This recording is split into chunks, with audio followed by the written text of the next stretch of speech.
છોટાઉદેપુર જિલ્લાના નસવાડી તાલુકામાં નર્મદા ડીએપી ખાતરની તંગી, ખેડૂતો ખાતર માટે ભટકી રહ્યા છે।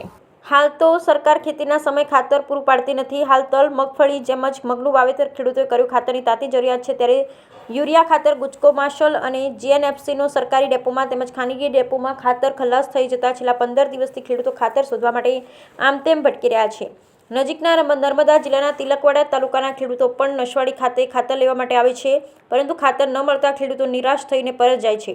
હાલ ખેતીમાં નર્મદા યુરિયા ડીએપી ખાતરની તાતી જરૂરિયાત છે, તેવા સમયે ખાતર ન મળતા ખેડૂતોની ખેતી નિષ્ફળ જાય તેવી સ્થિતિનું નિર્માણ થયું છે। સરકારે એક તરફ કહે છે કે નર્મદા યુરિયા ખાતર દરેક ખાતરના ડેપોમાં ઉપલબ્ધ છે, પરંતુ નસવાડી તાલુકામાં નર્મદા યુરિયા ખાતર મળતું નથી। સરકાર કહે છે કે ખેડૂતોની આવક બમણી કરીશું, પરંતુ જગત તો ખાતર લેવા માટે ભટકતો હોય, ત્યારે આવક કેવી રીતના બમણી થશે? કૃષિ મંત્રી આ બાબતને ધ્યાન આપે તે જરૂરી છે। Bureau report Rehan Patel, Chhotaudepur. મેં આકોના ગામથી આવું છું ખાતર માટે।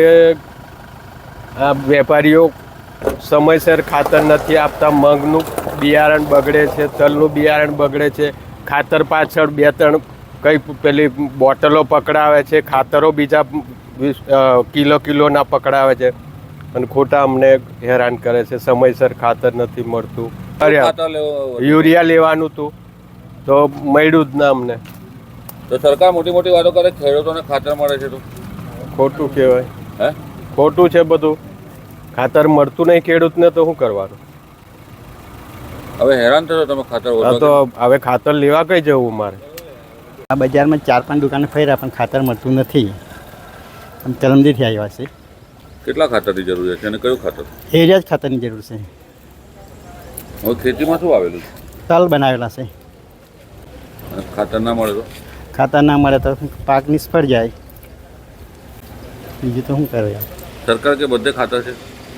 સરકાર કહે છે પણ અહીંયા આવતું જ નથી, તો પછી શું કરવા?